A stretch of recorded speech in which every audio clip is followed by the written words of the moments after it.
أعوذ بالله من الشيطان الرجيم. بسم الله الرحمن الرحيم. والنازعات غرقا والناشطات نشطا والسابحات سبحا فالسابقات سبقا فالمدبرات أمرا يوم ترجف الراجفة تتبعها الرادفة قلوب يومئذ واجفة أبصارها خاشعة يقولون أئنا لمردودون في الحافرة أئذا كنا عظاما نخرة قالوا تلك إذا قرة خاسرة فإنما هي زجرة واحدة فإذا هم بالساهرة هل أتاك حديث موسى إذ ناداه ربه بالوادي المقدس طوى اذهب إلى فرعون إنه طغى فقل هل لك إلى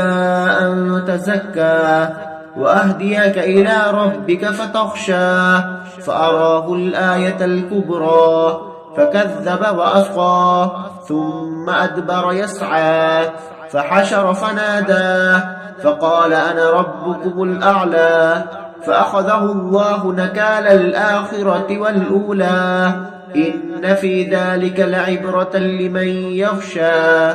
أأنتم أشد خلقا أم السماء بناها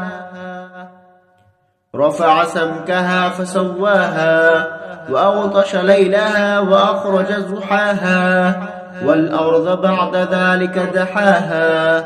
أخرج منها ماءها ومرعاها والجبال أرساها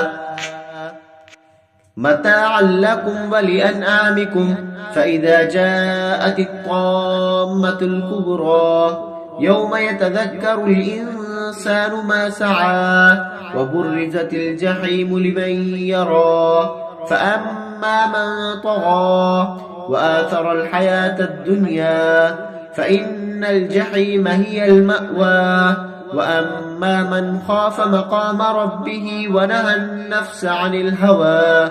فإن الجنة هي المأوى يسألونك عن الساعة أيان مرساها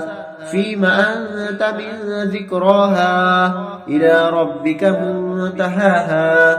إنما أنت منذر من يخشاها كأنهم يوم يرونها لم يلبثوا إلا عشية أو ضحاها صدق الله العظيم.